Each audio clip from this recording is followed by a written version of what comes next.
Well, hello there, everybody, and welcome to another installment of Chuck's Captivating Chat, the November 18th, 2024 edition. I can remember that date because today is the birthday of my beloved best friend, Anastasia Pavlov. Happy birthday, my dear.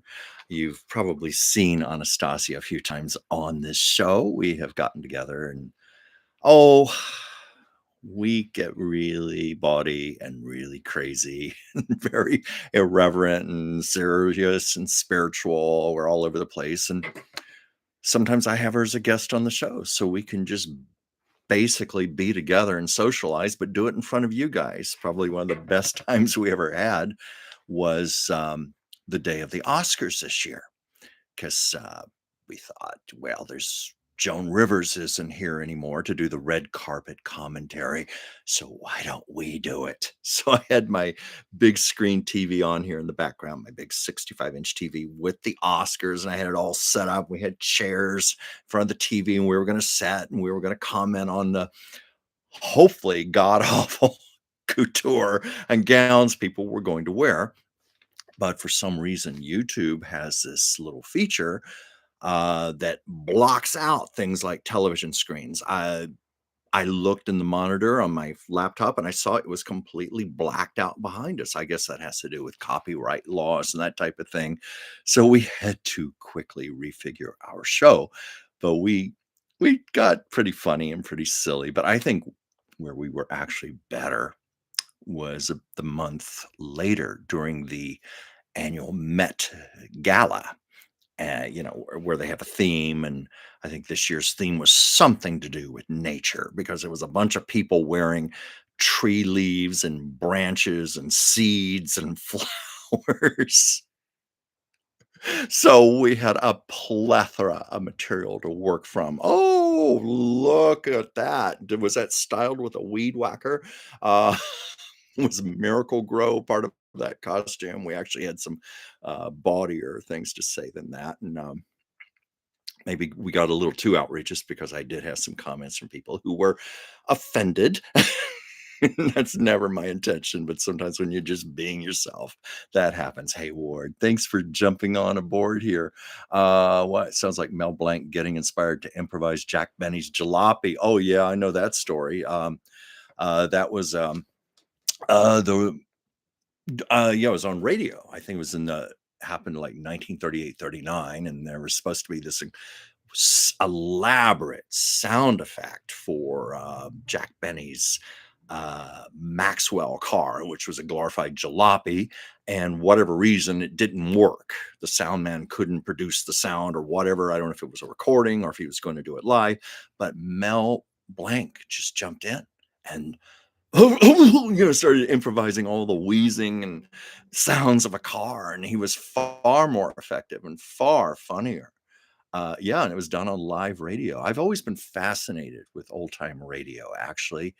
Um, even though we have thousands of hours of recordings, like Jack Benny, Burns and Allen, Fred Allen, Lux Radio Theater, all that, those shows uh, really until the late 40s, early 50s were all done live. It was rare that anything would be recorded because it was so inferior because the only way they could record a show was to just literally cut a record, a lacquer record off the airwaves. And that's all they had. And there were, I think they called them sound checks. And that's what we have now.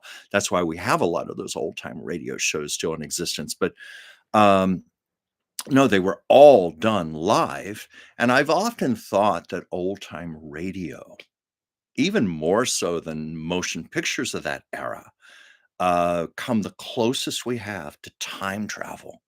Because I have a pretty big collection on MP3, literally thousands of hours of old time radio shows. And I can put on something from, say, 1937, and it's especially when it has all the commercials in it and everything as exactly as it was heard. It's like you've literally gone back 85, 90 years or whatever in time, and you're just in that show listening to it as someone would have heard it live. So I love that. I love the energy of a live show. whether it be radio, whether it be television from the 50s. It's an energy you can't replicate. I've talked a lot about I Love Lucy being one of the first shows to film in front of a studio audience. Things like that have always come close to it.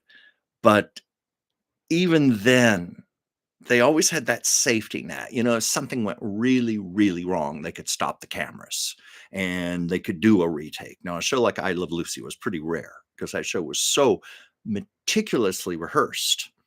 And that was one of the few shows that actually from start to finish, they filmed an episode in about 45 minutes. And, because you would have to stop after every 10 minutes or so because you had to reload the film and the camera, or people would need to make costume changes, or there'd be elaborate makeup. Like Lucy'd have to go off and have a putty nose put on that she was going to set on fire, things like that. But otherwise, they did the show straight through. And any of you who have come here to Los Angeles to ever go to a filming or a taping of a situation comedy will know that's extraordinary, because typically they will go on 3, 4, 5 hours. Lots and lots of retakes, lots of starts and stops, and a lot of people not prepared. I've seen a lot of times where actors don't know their lines properly. They keep flubbing things. That was one of the reasons Lucy was so insistent on tight rehearsal, because she didn't want anything left to chance. She wanted everything so polished that they could just get up there in front of the cameras and just shoot the show straight through. And that's why there are very few um, bloopers, the blooper reels from shows. There are not many bloopers from I Love Lucy. They did not mess up that often. If it happened, but it was rare, or they were skilled enough that they could incorporate it into the show and go on seamlessly. I've told that story about the time. I think I told this a week or two ago about Vitamita Vegemin, how she had the real life script clerk, Maury Thompson, in the episode. If you watch the show, there's this little guy with a crew cut and glasses, and you just see basically the back of his head and a director's chair, and he's got a script in his hand. He was a real life script clerk. Why am I having trouble saying that word? And Lucy wanted him there because that dialogue was so complicated. Hi, friends, I'm your vitamin Benjamin girl. Are you tired? Run down and listen. Do you poop out at parties? She was so afraid of flubbing a line. So she figured if she got in trouble, she had the script clerk right there, and she could just make it look like part of the show. Lucy Ricardo flubbing a line. Oh, what's my next line, please? And there is that one moment I told about this where she's about to start, and she has this deer in the headlight looks, and she goes, I don't know where to start unless I begin again at the beginning. And the director goes, all right, start again at the beginning. That was an actual case of Lucy where she momentarily froze, but she covered it so beautifully and made it work. And I need to look at my comments here. I wasn't even going to talk about that, but Ward, you brought that up about Mel Blanc and Jack Benny and live radio. And hi, Kate, and thanks for wishing happy birthday to Anastasia. I don't know if she's watching right now. She's up in Ojai right now, celebrating with a friend of hers. Yeah, live shows had to go by with the seat of their pants. Um, that would be a fun series of videos for me to do for my channel, talking about live shows and mishaps. Because I remember once it was I remember years ago, Dick Van Patten. He used to be a child star and a teenage star, and may know him from that show, Eight is Enough. He was talking about his live television days. It was a play they were doing live television, and it was this scene where this woman, his co-star, it was a scene where she had to drink poison and die, accidentally drink poison, and it was supposed to be in her teacup. Only problem was when it came time to get the teacup out of the cupboard to put the tea in, the cupboard was locked and it wouldn't open.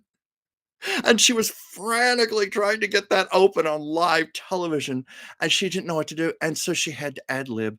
And the only thing she could do was take her, she had her saucer. She had to pour the tea in the saucer and drink it from her saucer. And Dick Van Dyke said it was all running down her face. It was disastrous. And then she had to do her death scene. But those were things that just happen in live television. Um, I have a DVD set of a lot of James Dean's live performances on television. He only made 3 feature-length films. I mean, well, technically 5. He had bit roles in 2, but 3 where he actually starred in, and that's what his legacy was built on. But for anybody who wants more of James Dean, because he was a fabulous actor, there's about he did about 40 live television shows from New York. And I think something like between 28 and 30 still exist. The old kinescopes, where they put a film camera in front of a monitor and recorded it because there was no videotape yet in those days. Yes, Lord, it was I Remember Mama. I think that was it, but I think this was another radio play or something, because I don't think they ever did anything as dark as someone drinking poison and dying on I Remember Mama. I just remember that story. Um, yeah, well, you said to Mr. Thompson's credit, he didn't try to pretend to be a character. Well, actually, they gave him very little to do. He basically just sat there in the chair and looked ahead and had the script, but he was ready. He was certainly ready. I met him a few times, talked with him. He moved up the ranks on I Love Lucy. He started out as script clerk, and Lucy really liked him and she trusted him, and she kept promoting him until finally, in the era of the Lucy Show, he was directing episodes. That was quite something. Um, but I remember what was one of the stories he told me? I think because it's been 25 years since I spoke with him, but he was quite fascinating. He didn't always have the nicest things to say about Lucy, unfortunately. I think they had some partings of the way, and that's not to impugn either one of them.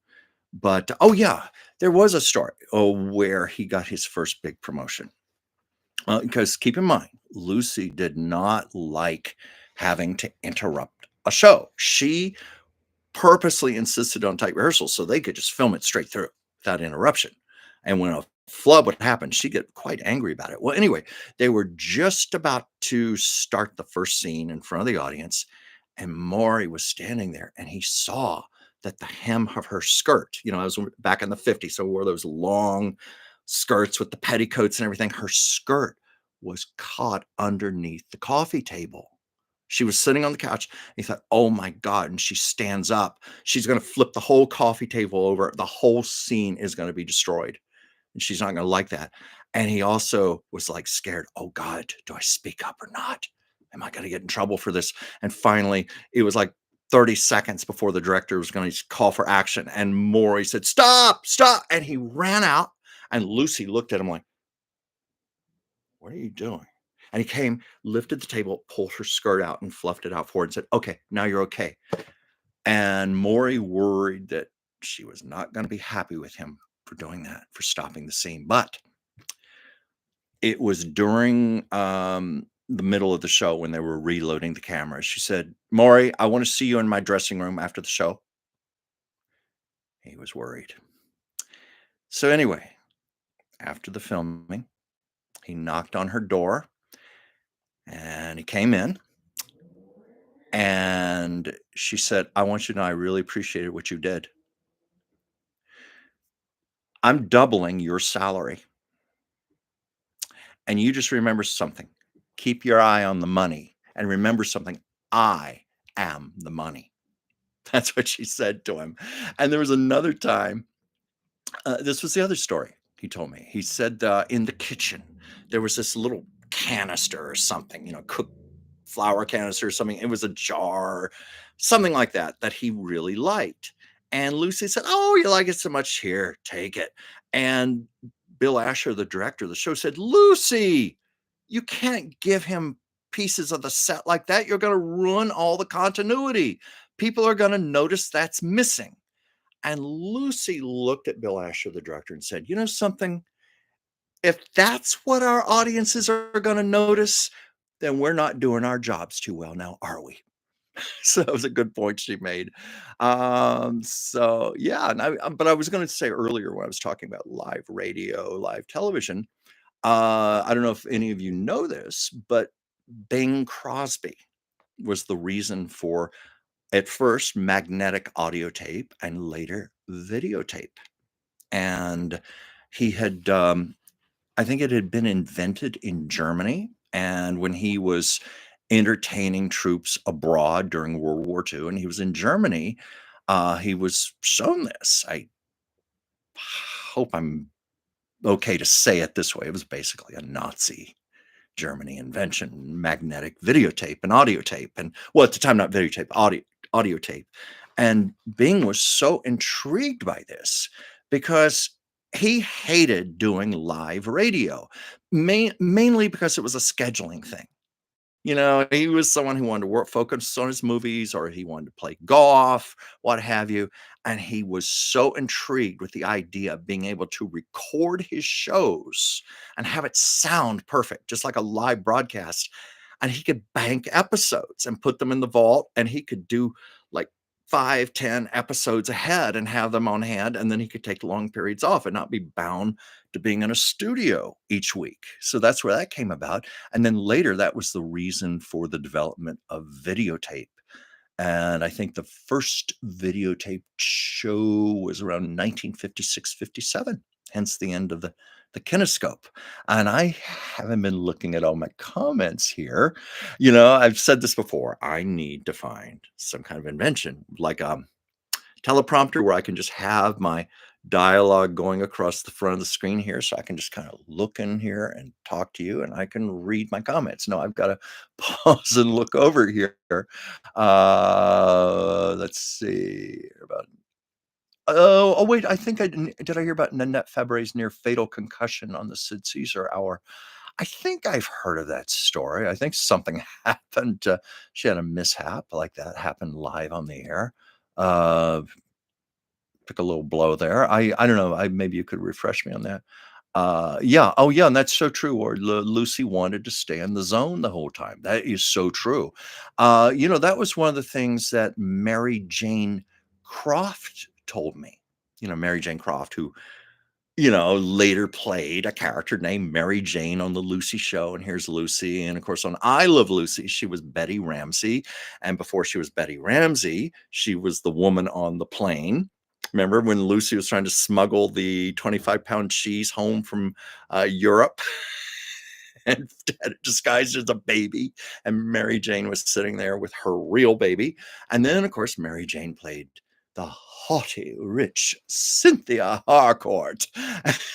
It was a big joke that every time Mary Jane, for all her appearances over the years on Lucy, the IQ of her characters kept going lower and lower and lower.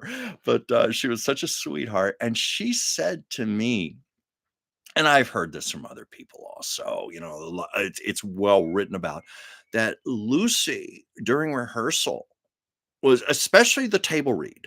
I think it was Jess Oppenheimer, the head writer and producer, said she was the worst actor at the table read, because she would just read her lines blah, blah, blah, very flat, flat, flat, no expression, no feeling or anything, because she would just read the script. And he said, based on the first table read, you'd say, fire that actress. She's the worst person here. And people would say during rehearsal, she would just be very methodical, working through it, learning the lines, going about her business, pacing and everything. But people like Mary Jane said, when it was the countdown for the show, and when the director yelled action and those red lights came on the camera, Lucy's energy went up like 500,000 watts. And Mary Jane said it was like she became a guided nuclear missile. She was so intense and she was so perfect and rehearsed. And well, we know. Just watch an I Love Lucy episode. So that was Lucy very much in the zone, and I don't think she liked breaking that. Um, Let's see. Yeah, Fred Astaire had a videotape show in 1950. It was actually you said 59, it was 58, and it was color. It's on YouTube. For the longest time, it was considered the oldest surviving color videotape, aside from, I take that back, I'm walking it back just a little bit. President Eisenhower made a little speech on color videotape, and that was the very first. But the first entertainment thing was the Fred Astaire.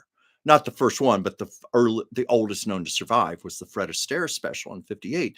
But it was about a year or two ago they discovered a show that it was Kraft Music Hall hosted by Milton Berle that came on 10 nights before the Fred Astaire special in '58. So by 10 days, it became the oldest surviving color videotape, and that you can also find on YouTube, and it's just pristine. It looks like it could have been filmed yesterday. Not filmed, videotaped yesterday. In fact, it looks like it was live, and you wanna talk about going back in time, going back to 1958 and beautiful pristine color, and the sound is great and everything. Highly recommended if you're into that. Let's see here. Let's see. Yes, live on air. About Nanette Fabre. She was brushing off her blouse between scenes when a stage counterweight fell in front of her and it made a crater in the floor. Oh my God. Oh my God. If it hadn't hit the floor, it would have been her skull. And phew, she was lucky. I know she had a bad accident on a movie set. I remember what it was. It was that movie with Barbara Eden called Harper Valley PTA, and Nanette Fabre was in that, and, Nanette Fabre suffered from hearing loss, and this elephant, people forget how powerful elephants are. This elephant with his trunk just smacked the side of her head really hard, and for a while, her hearing was even more impaired and damaged as a result of that. I think she finally got that much back, but it was a scary time for her. Yeah, Milton Berle was videotaped before Fred Astaire. Well, I mean, you gotta remember that was the era of variety shows and specials. There were many, many of them. It's just that a lot of the shows were live or they weren't recorded, or if they were recorded, the recordings have been lost. A lot of those things have just been lost to time. It's kind of like what has been said about stage acting. I forget what it was, some famous British actor. Oh, I think it was John Gielgud who said that acting on stage is like sculpting in snow. Think about that, sculpting in snow. It's there for the moment, and then it melts, and it's gone forever. And that's what's happened to a lot of our entertainment. So we're lucky we even have what we have in existence. Oh, yes, I've seen that last Howdy Doody. Yeah, it was in 1960, and, that was a show that was done in color. There were contrary to what a lot of people believe, there were a lot of color television shows in the 1950s. It's just that most of them were done live, and if there was any recording, it was just a black and white kinescope. It wasn't until 1958 that they could start videotaping some of these things, and even then, a lot got lost. So there were all these Howdy Doody episodes that were done in color, and, if you're interested in Howdy Doody, my dear late friend Bart Andrews, the man I collaborated with on an I Love Lucy book project as a child in New York. He and his sister Kathy were both in the peanut gallery. You remember the little children, they called it the peanut gallery? That he said that he and his sister used to be on the show several times. And if I had known we were going to talk about this, hanging in my kitchen, and I don't want to get it down because it took too long to hang it up, but I've got a 1950s string marionette Howdy Doody puppet that was his as a child. And I just love it. And I keep it in there partially as a tribute to him because I know how he loved old vintage television so much. In fact, he wrote numerous books about it. And when we first met, he came over to my home the first time. we spent the evening watching, DVDs and tapes of old 1950s television shows and things like My Little Margie and Burns and Allen and so forth. And, it was 18 years later. Talk about a full circle story. He had a series of strokes, and he ended up in a nursing home last 4 years of his life. It was really tragic, and, I went to see him, and I didn't know it was the last time I was ever gonna see him, but it was a week or so before Christmas, and I brought him some DVDs of old TV shows like My Little Margie, and so we sat there in his room and watched '50s television together. That's how we began, that's how we ended. He was so sweet. He was just an incredible man, and, I one of his books he wrote was a coffee table book called Loving Lucy, which is just a treasure trove of photographs documenting the entire life of Lucille Ball. And he first time I year I knew him, that's what he gave me for Christmas was a copy of his book, and he autographed it to me. Dear Chuck, I will always be grateful to the redhead for bringing us together. And it was the flash forward 18 years, and it was the day after Christmas, and I had some weird urge to do some housework. Yes. I had an urge to do housework, so I was taking down all my books on my shelf, and I was vacuuming them and feather dusting them and all that, and this one book dropped, fell to the floor, and opened up. Guess what book that was? Loving Lucy, and it went right to that page. Dear Chuck, I will always be grateful to the redhead for bringing us together. Love, Bart. 10 minutes later, the phone rang, and it was his sister Kathy telling me he had just passed away. I think that was him telling me. He came to me. Let me check some comments here. Yes, Bart got to be in the peanut gallery. Um, or that beats me being on the Bozo show one time in my city when I was 8. Thinking of a naughty little story about Bozo the Clown. Well, it's not that bad. It's far from obscene, but supposedly I heard about this. There was this little girl who was being a little difficult when Bozo was interviewing her. Hey, little girl, what do you like? Blah, blah. And she just looked at him and said, "Cram it, clown," or something. No, what did she say? I think I ruined the joke there, but he talked to her and she said kind of a bad word, a naughty word for a little girl, and he said, "Oh, that's a bozo no-no," and she said, "Cram it, clown." So, just made me think of that. Hey, Wendy, thanks for joining. Let me see. Ever hear if Lucy had any POV point of view about the 1968 special she did with Dinah Shore and Diana Ross called Like Hep? I've never heard anything from Lucy, but I remember the first time I saw that. No, I did not see that when it aired in 1968. I was never aware of it, but it was my friend, the writer Randy Taraborelli, who's written a number of best-selling books, and one of his books was about Diana Ross. Big fan, and he had that show on videotape and played it. But he announced to the room, "I want you to see the most bizarre trio you've ever seen in your life."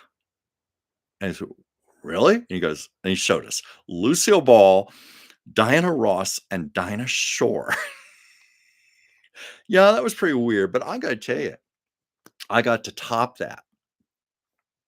This is what I consider the most eclectic trio teaming of all time. It was when I was at the Hollywood Bowl a few years ago, and it was Julie Andrews, Reba McEntire, and Chaka Khan singing together. That's right. Julie Andrews, Chaka Khan, and Reba McEntire. I think that actually topped Lucy, Diana, and Diana. What's that word? I saw it on YouTube. It was rather bizarre.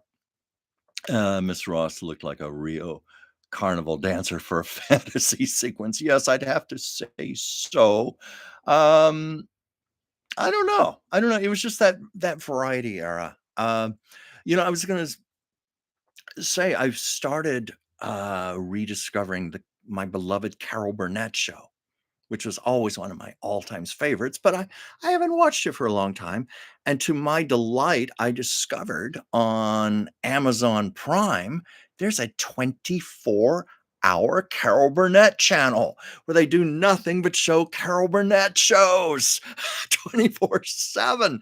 And it's just the greatest. It's just the greatest to turn that on at any given time when you just need to lift your spirits up and feel a little better about yourself or what have you, just to be in her wonderful company. And, without going into politics, because God knows I don't want to do that again after being trolled on here by someone who disagreed about my choice for president. And she unfortunately lost. But anyway, I've been talking to people across the country, and the reason for that is I work in real life. That's my joke, in real life, as Dr. Whimsy Anderson's assistant. The reason I'm joking about real life is because on Tuesdays I do that show with her, Taco Tuesdays, same time, 5 p.m. Pacific, 8 p.m. Eastern, on the Oracle of Whimsy channel.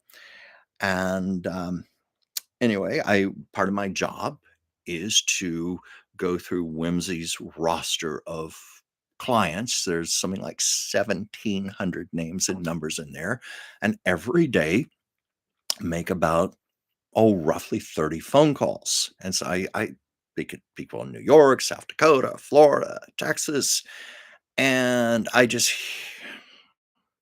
man, this is not meant to be political, but I've been hearing just so many people so sad, the people so fearful, so much anxiety, what's going on right now. And I like to talk to people. It's one of my favorite parts of the job, just to get to know people, to relate to them. And I've confessed I've been feeling that way a little too. And we've all just been in agreement. Now is the time. We got to find things that make us laugh, things that take us back to our basics, such as I Love Lucy, Carol Burnett, or whatever it is that gives you joy. Uh, Was that I must be in Carol Burnett hog heaven. Oh my gosh, yes, she is the best. I've certainly told my stories on here, but Carol Burnett always got me through a lot of really, really rough times. As a child, there was a lot of turmoil in my childhood between bullying, between my mother, her issues, and so forth. And it was the Carol Burnett show that always just got me through that. I Nobody made me laugh more. I mean, even more so than Lucy. Just adored her. And it was years later, after I moved to Los Angeles. This was in 1991. Without going into all the details, it's rather personal, but let's just say I was sad. And it was a really hard time for me. And Carol Burnett announced that she was going to bring back her variety show. She was going to revive it, and she was going to do it on Stage 33 at the CBS studios on Beverly and Fairfax here in Los Angeles, which at the time I lived 10 minutes away from. And I just thought that was the most incredible thing, that I could go down there every Friday when they did their tapings, get in the line. You had to get in line about 2 hours beforehand. But there I was. Only now, instead of my little tiny television set in my bedroom as a kid, I had a little 12-inch black and white TV. That's how I usually watched her. I was actually sitting in Stage 33, same stage, same studio. And now it was Carol Burnett for real, coming out and entertaining. And I went there every week. The show unfortunately bombed, bad reviews, horrible ratings, and it was canceled after only 6 episodes. And I managed to get in there for 5 of the 6 episodes. And I just thought, once again, Carol Burnett is getting me through a really rough time. Only now it's real. It's real. It's really her, not my little television. And then, of course, I've told the story about the night my mother died, and I blurted out, "I've got to talk to Carol Burnett," to my sister. My sisters thought that was crazy. But if anybody's ever, we've all lost people. And I think you understand what I mean when you go to this primal place, very pure primal place in yourself. And in that primal place I went to, and I got the news my mother had just died. I just blurted that out because I had always associated Carol Burnett with comfort, healing, nurturing. And I just blurted that out. I need to talk to Carol Burnett. And I don't want to repeat all this. I've told it before, but 10 days later in the Century City Mall, I run into Carol Burnett. And I tell her, and I told her about how, um, because basically her Eunice character was my mother. My mother and Eunice had the same hairdo, the same Southern accent, the same attitude. The world is shitting on my head, all that. It was spooky. Carol Burnett was playing my mother. And I just said, my mother was the real life Eunice. And Carol Burnett looked at me and said, "Oh, I'm so sorry." Like, because she knew how tragic Eunice was. And I said, "No, no, no, no, don't apologize. No, no, no. I promise you, it's okay. I made peace with it. And if anything, you helped me because you helped me to laugh at something that was actually quite tragic. You helped me to find some humor in that." And I've just been so grateful to you. Anyway, we talked just a little bit, and then she gave me the biggest hug. And of course, I've told the story of 10 years later, I encountered her again, and I said, "I'm probably alive because of you."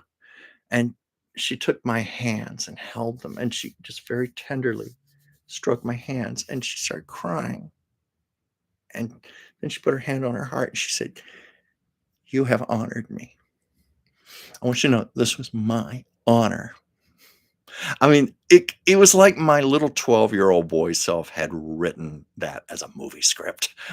It just couldn't have been so perfect.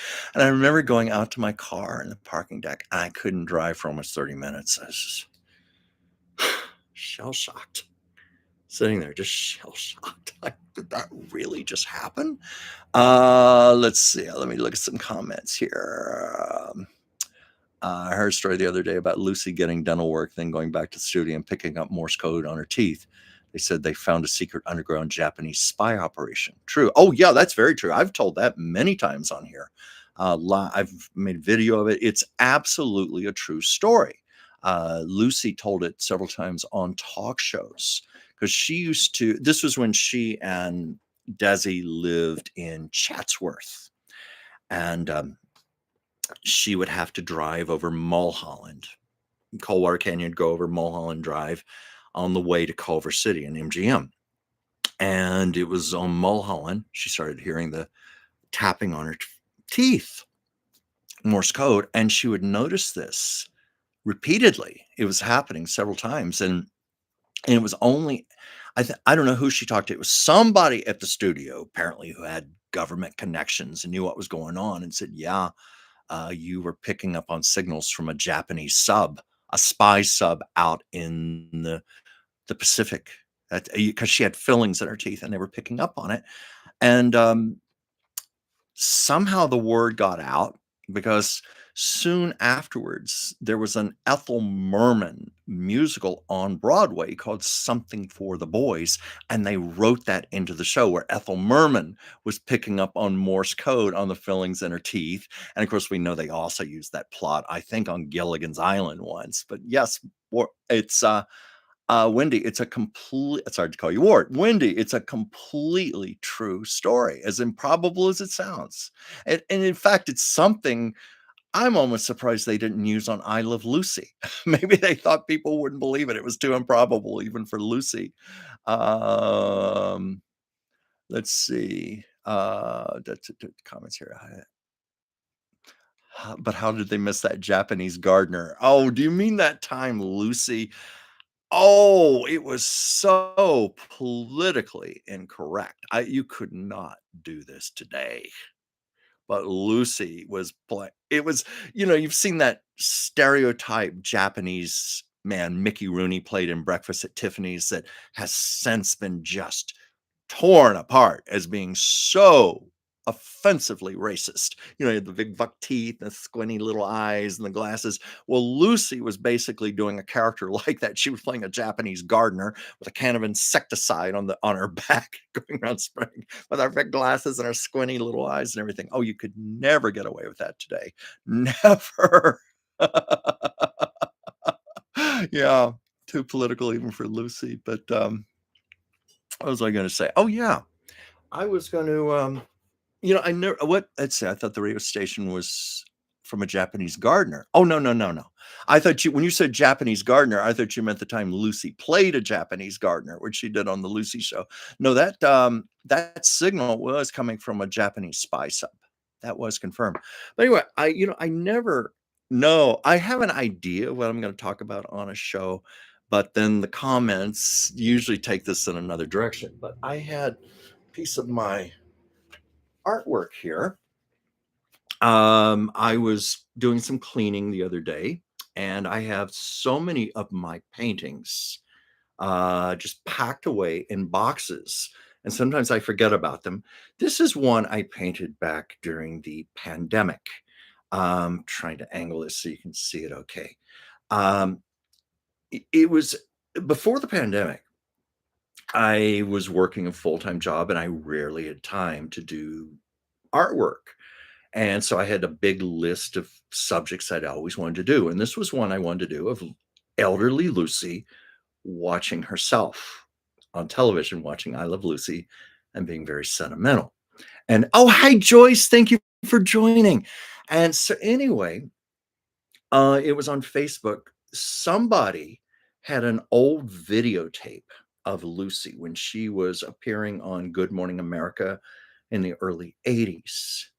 And they froze a frame from that videotape, a very blurry, frozen frame, and it captured Lucy. I'm sorry, Lucy just looking very sad and wistful as she was looking at herself in Desi. I thought, what a great serious painting that would be. I did a little tweaking. I put another episode in the television set, but all of this came from that blurry little videotape still. And I just thought it'd be such a great painting, to capture a more poignant, serious side of Lucy. And I posted this on Facebook, and I was amazed the next day when I had a message from her daughter, Lucy Arnaz, telling me how much she loved it.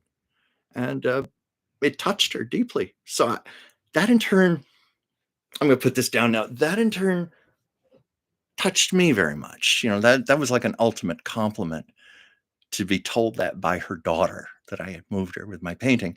But I just thought, oh, what am I going to talk about today on the show? And I was thinking about how even great celebrities have adversity and problems, and they have times where they doubt themselves. And I was thinking with that, I watched the documentary about Martha Stewart on Netflix this morning, and it went into great detail about things in her life that she hadn't talked about much, like when she had to go to prison for 5 months, a real low point there. And I also saw a clip of Bette Midler on YouTube, which also reminded me of something because Bette had her movie career started out really well with The Rose. She got an Oscar nomination. The movie was a big hit. Her second movie was a disastrous bomb. It was called Jinxed, and nobody would hire her. It was said her film career was destroyed with that movie. And it was a clip from the 1982 Oscars. It's on YouTube. And she came out. It was Bette Midler at her best.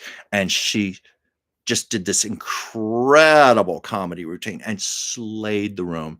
And it turned out that it was probably the smartest thing Bette Midler could have possibly have done, because think about what the Oscar audience is. You've got a whole theater filled with A-list producers, directors, studio heads, industry executives. She was playing to a room of just the people who needed to see her at her best, because it was not long after that the movie offers started coming back, and within 2 years, she was a major box office draw, and she had a string of big hits, but she bounced back from adversity. I watched today the documentary on Netflix. I really recommend it, about Martha Stewart, about how she had to just completely rebuild her reputation. Every she was destroyed after prison. Her reputation was ruined because her name was her brand. The stock plummeted, the value of her company plummeted. She was considered tainted goods, but she came back, and it got me to thinking about Lucy. Um, and I remembered this painting here because, the painting shows her looking sad and poignant. And even a legend like Lucille Ball, one of the all-time greats, hit hit a pretty bad point in her life. Unfortunately for her, it happened toward the end, and she didn't really recover from it. It was when she attempted a television comeback, and it's remarkable how similar it is to Carol Burnett trying to come back. You know, Carol Burnett arguably was the greatest variety show star who ever lived. Lucy, arguably the greatest television situation comedy star who ever lived. So Carol Burnett tried to bring back a variety show. It failed disastrously. Lucy, in 1986, tried to come back with a new situation comedy called Life with Lucy. Um, I got to sit in the audience for one episode. The one time I got to see Lucy in person. And while I didn't get to meet her, I did get to watch her work in front of the cameras, and that is one of the greatest memories of my life. But anyway, the show was the critics just savaged the show. The ratings just, after the first episode, just plummeted to the very bottom. It was just a disastrous embarrassment. And they filmed 13 episodes, but only 8 episodes aired. And it was that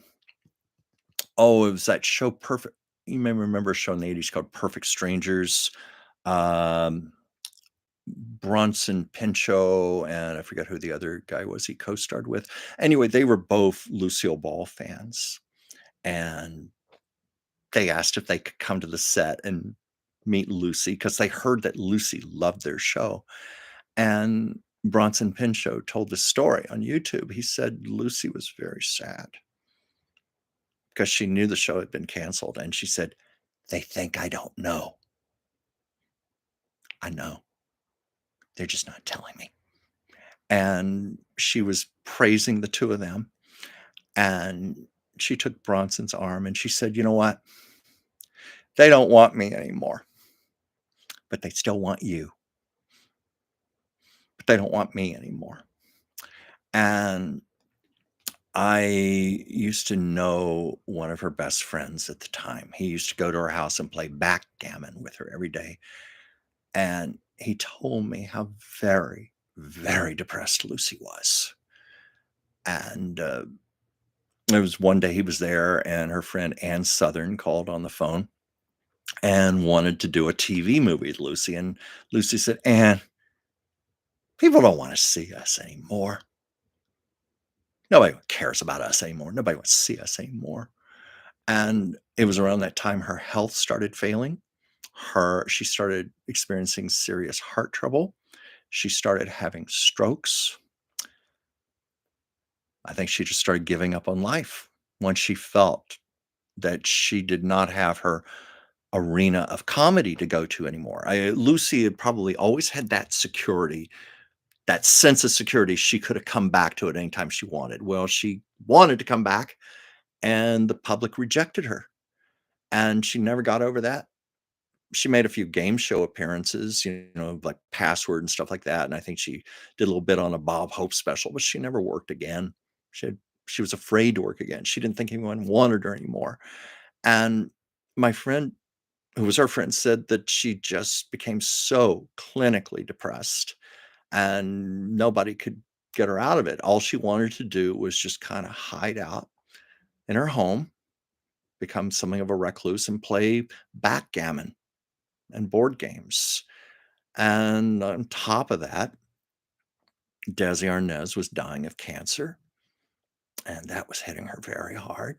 And so everything was just unwinding for her.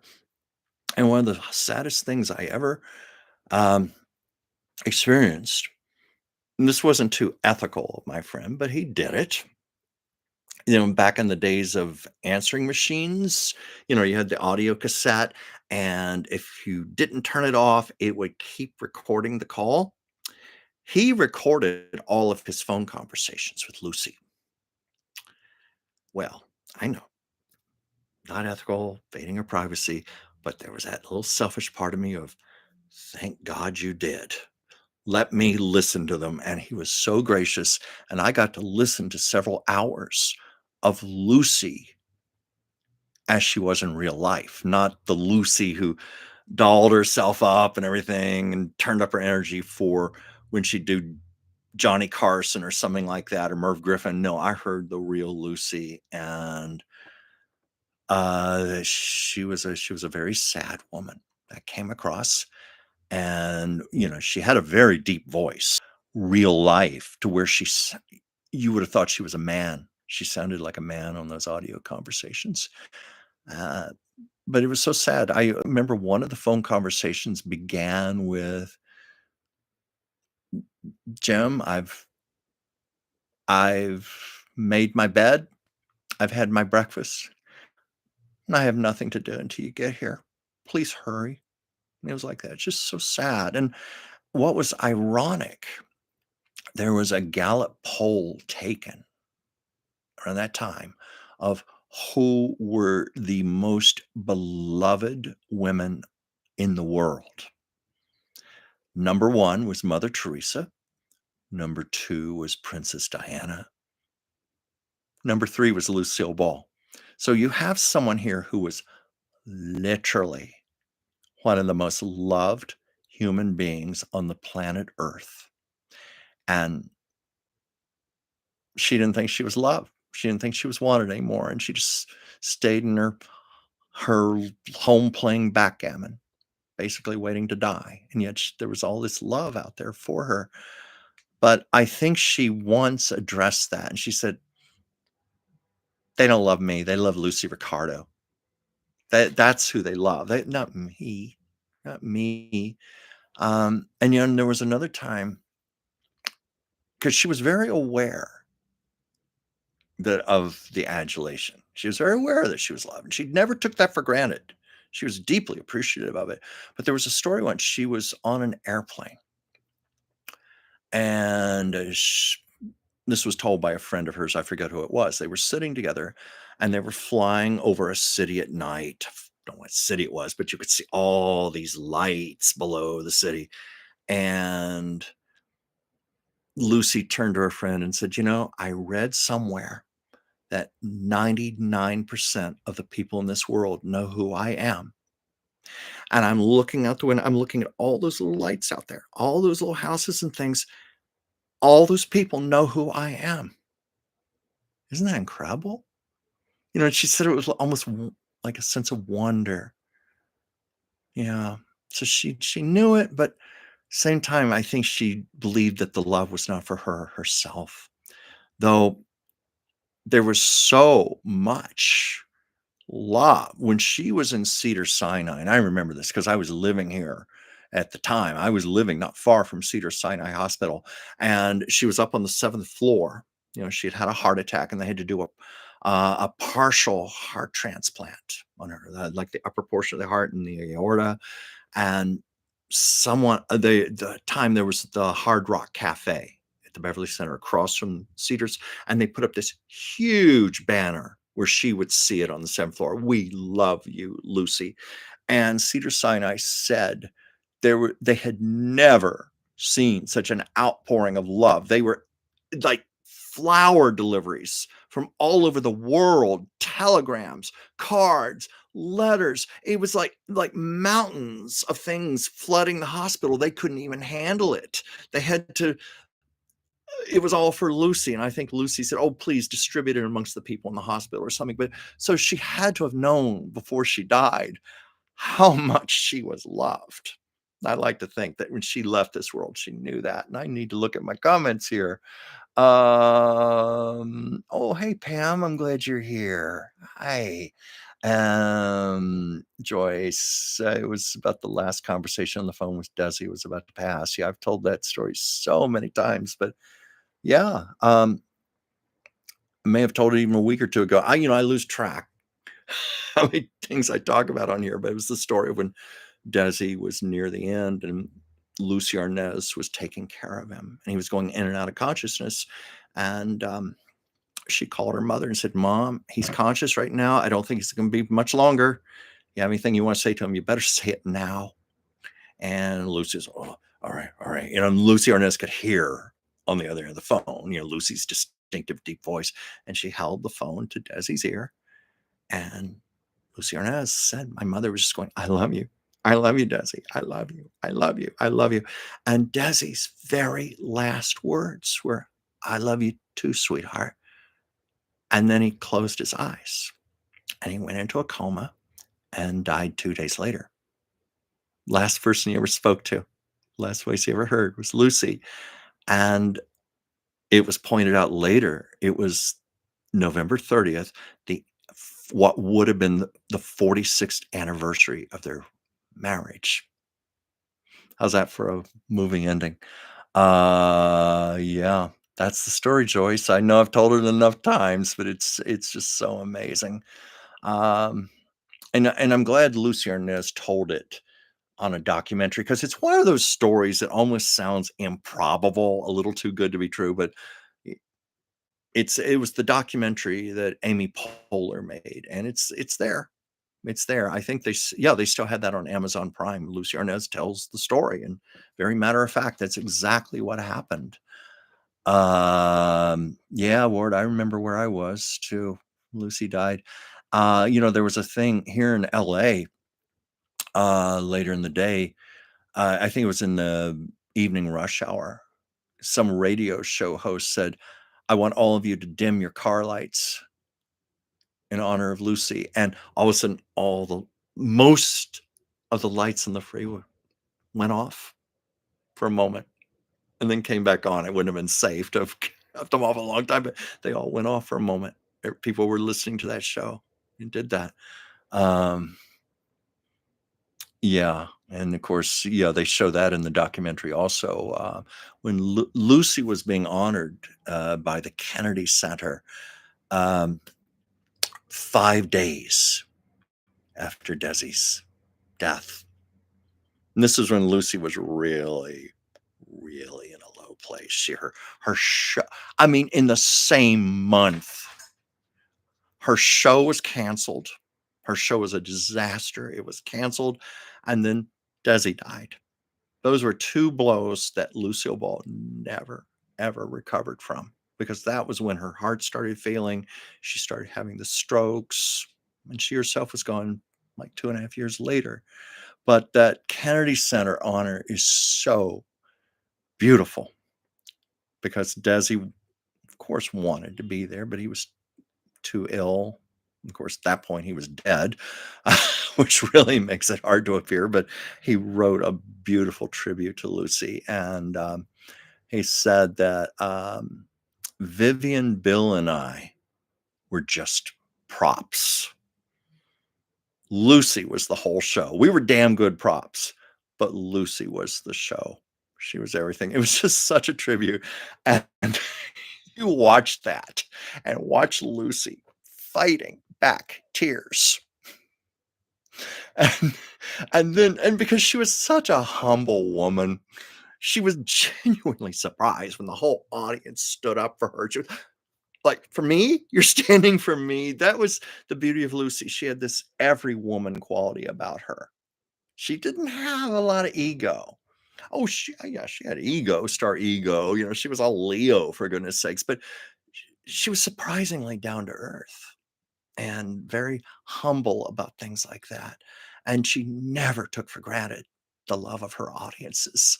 And you see it all in that moment You gotta watch it if you've never seen it. It's such a beautiful documentary, made with so much love and affection, and, looks like I've just about done an hour show here. You know, that's the beauty of you guys, that I've learned not to over prepare, to just have a few ideas, but I know I once you beautiful people start commenting and asking questions, I have enough stories in my head, I can just talk about any of these things, and it's something I love to talk about. Um, I'll never get tired of talking about my beloved Lucy, and, I'm happy I could show this painting today. In fact, it was my dear Pam who suggested to me that I start showing more of my artwork on here. Sorry, it's very hard to hold this upright to show it, but, um, I had this stuck away in a box. I think I'm gonna leave it out. I may hang it up for a while. I don't put up much of my artwork, mostly because I'm such a damn perfectionist. I hang a piece of art on the wall. I see, "Oh, no, I gotta change that. I need to fix that. I need to do that." It's very hard for me to leave a piece alone and just leave it set. So I've just learned to kinda keep my place neutral, like a clear palette, not put too much artwork out. Um Oh, thank you, Ward. Thank you for your words. Um, this was one that was easy to do because there's just a lot of love. I've done way too many Lucille Ball portraits. I've even joked that it's a hobby for me. Uh, it's something just for fun because when I do a portrait, I go into the energy of the person, basically connect with them like a method actor. I become them in a way, and so Lucy's energy is energy I love to be in. And it's just so much fun to do a portrait of her, as Lucy Ricardo in some ridiculous moment with that look in her eyes. I've always said she was literally and figuratively the most colorful person I have ever illustrated. I mean, it's a riot of colors. I have to get out the orange, the pink, the red, the yellow, the magenta.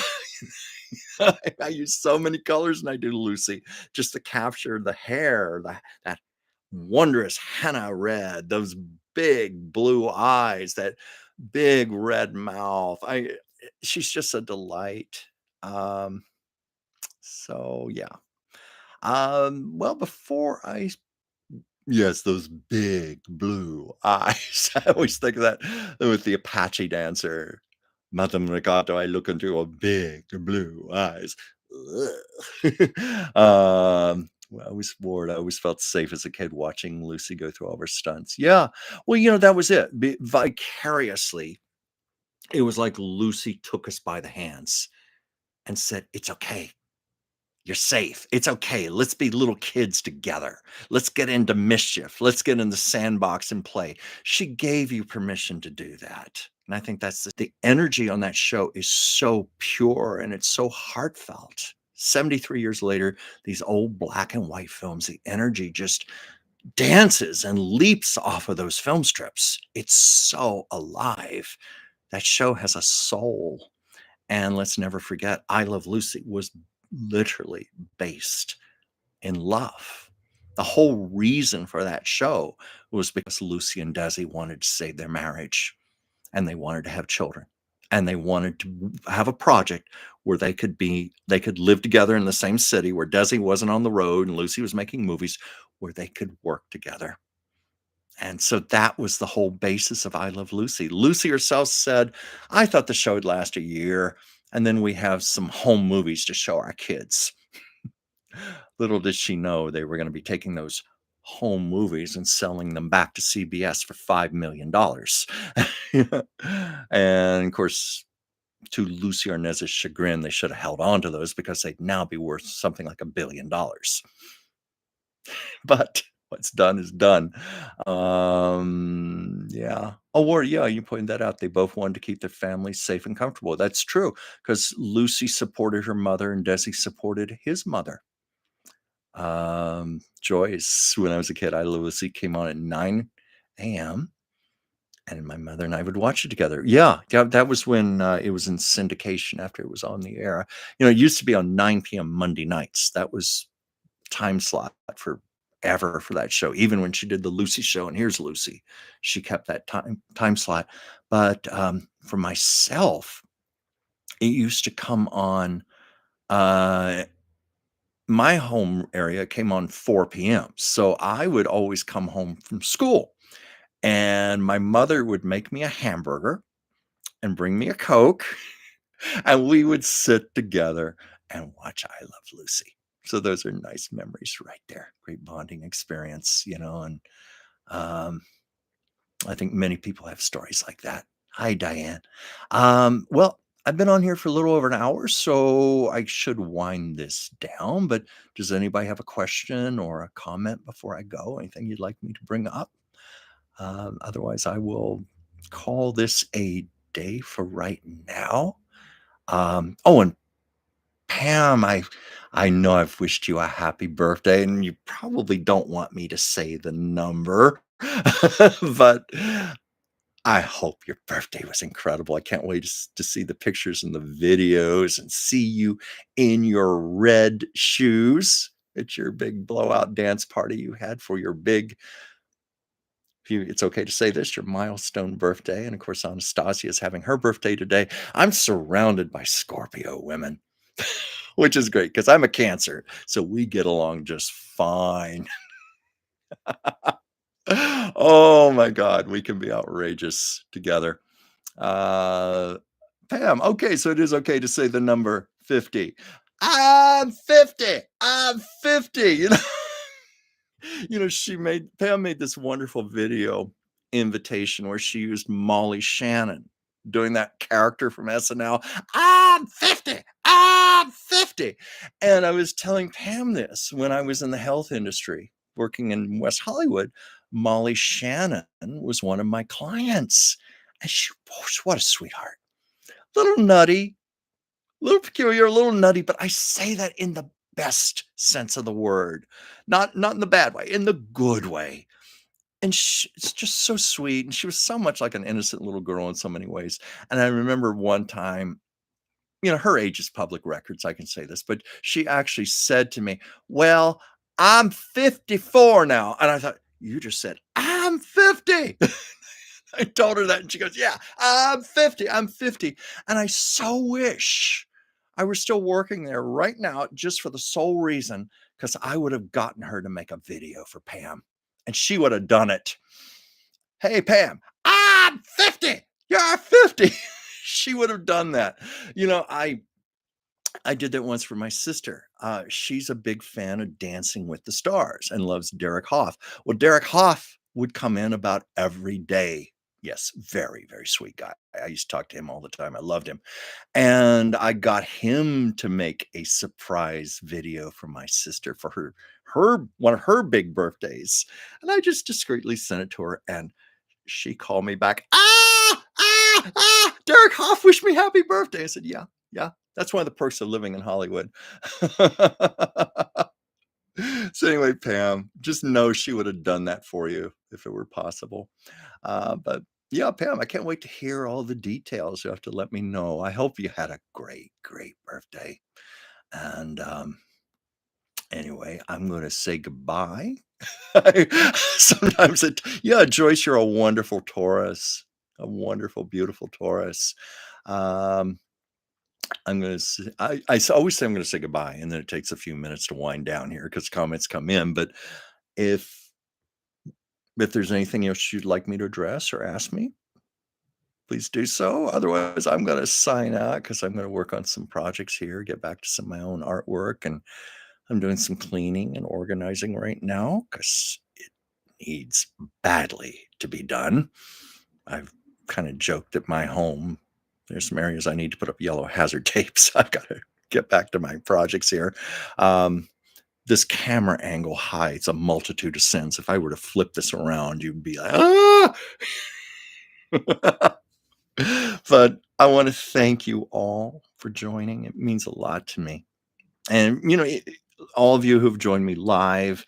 And then I get a lot of people who watch the replay. I'm sometimes surprised by the numbers because, I haven't been participating on here very much lately. I've said this enough times, but I needed to shift my focus. I've got a lot of other work projects that have been neglected that I've got to work on. They're keeping me busy. I've got like a portrait I was commissioned to do for a Christmas gift for someone and some things like that. So I've got to get back to work. And I haven't been making new videos other than doing this live stream every Monday. Now, I've always tried to honor this commitment to always be here and be consistent with this. But for the last few weeks, this has been my one thing on my channel is to do this. So I don't mind it going over in length. I used to keep it about half an hour. We've sometimes had some things go almost an hour and a half, but that's okay. It's the one thing for the week and it gives me content for the channel.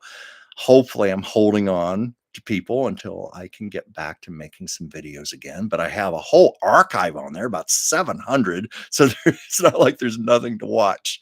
And let's see here. Diane, November has been a tough month. Yeah, very tough. I don't know if you saw the beginning of the show, but I was mentioning that because I work as Dr. Whimsy Anderson's assistant and I have to make phone calls to her clients, and they're all over the country.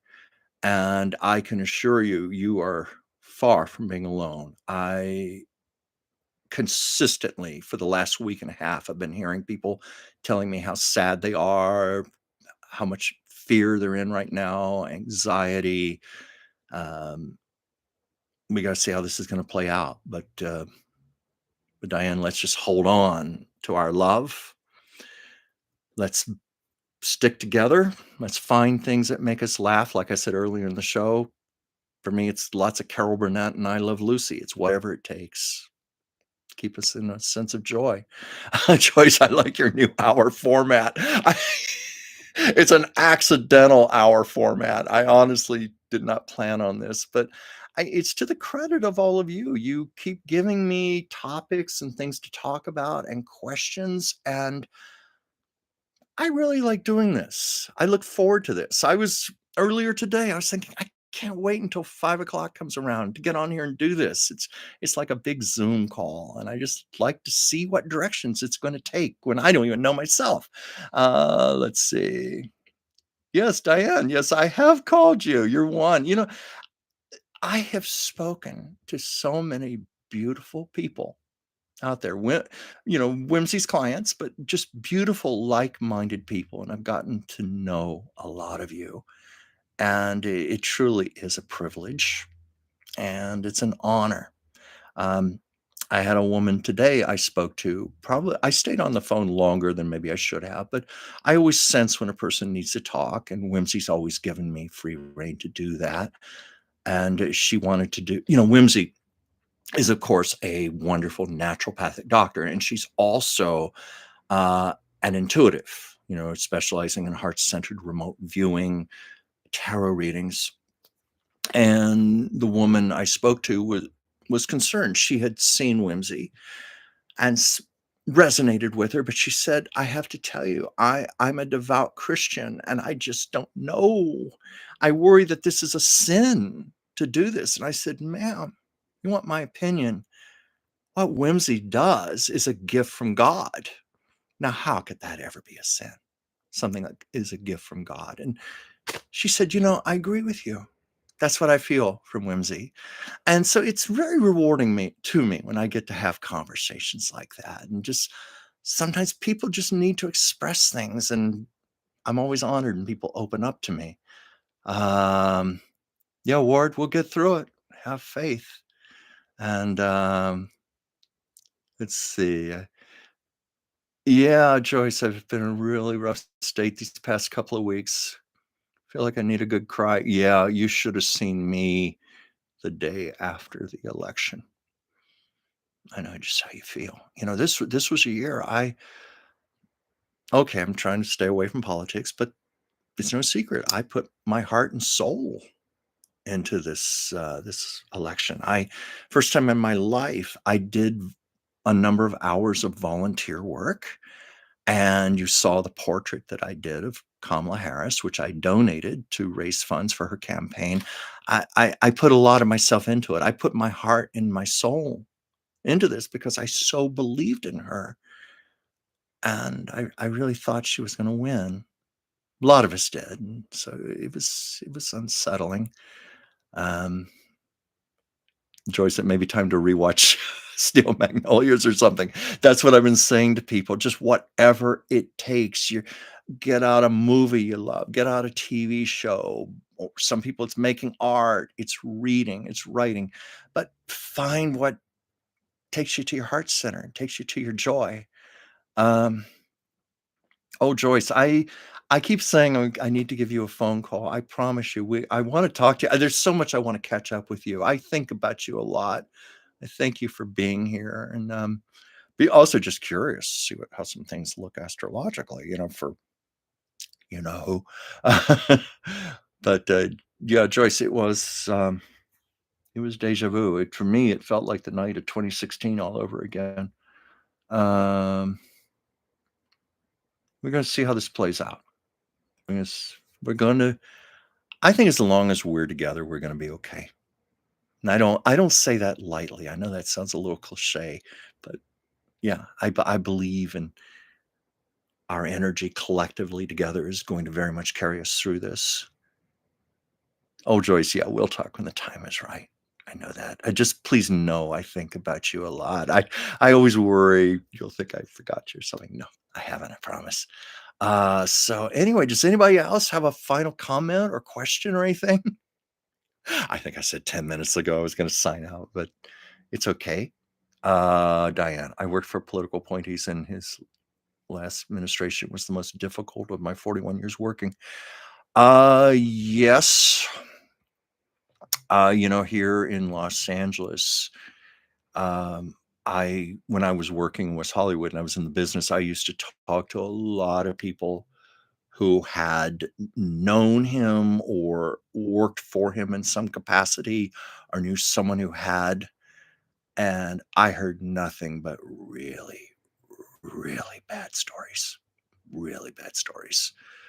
Um, you know, People worked on The Apprentice, or people who knew him when he was the real estate czar in New York, how he treated people. Um, but again, we're going to be okay.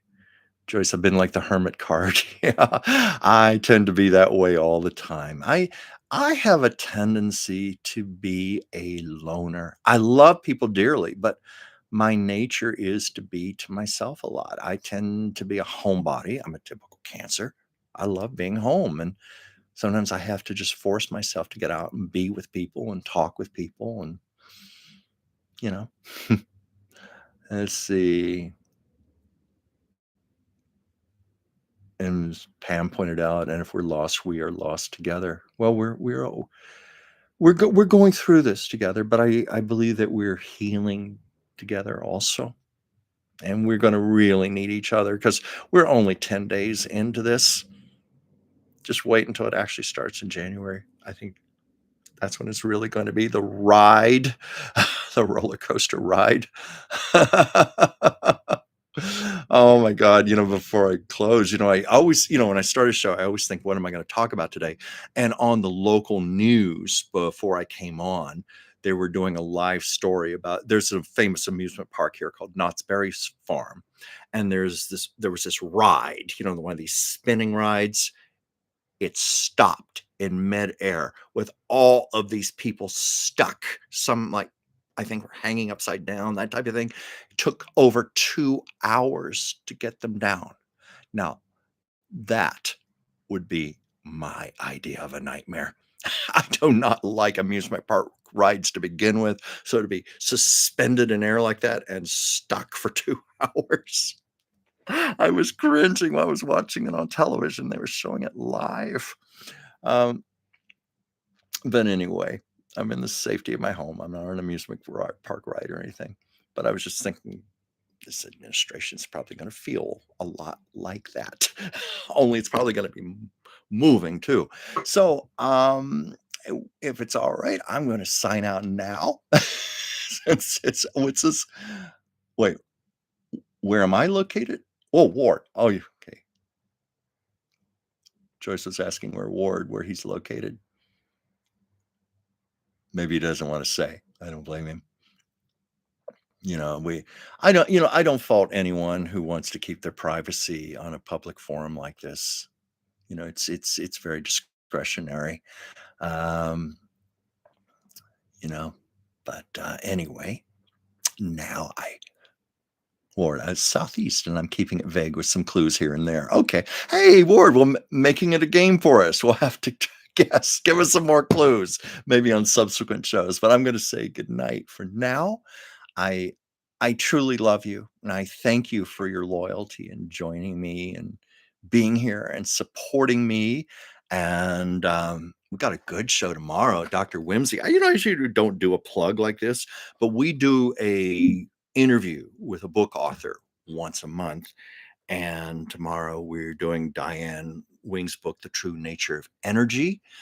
Um, Highly recommend this. It's like taking the best of all the metaphysical books and uh guidebooks and type of things. Like I always loved Shakti Gawain. It kind of condenses that all together into one handy dandy little guide here with a wonderful little index here where exercises to go to and mantras and prayers and things. So we're going to be interviewing the author tomorrow on the Oracle of Whimsy, Dr. Whimsy Show, the Taco Tuesdays. So that's my little plug for there. And I will be back here next Monday, same time, same place, 5 p.m. Pacific, 8 p.m. Eastern. Chuck's Captivating Chat. So if you get a chance, check out Chuck's Captivating Chronicles. Got lots of videos, old Hollywood stories. I Love Lucy stories. What was that, Pam? Oh, you were just going to ask the book name? Yeah, The True Nature of Energy. We're going to do the interview tomorrow. Pam, you'd love it. So anyway, thank you so much, and I will see you next week. Goodbye.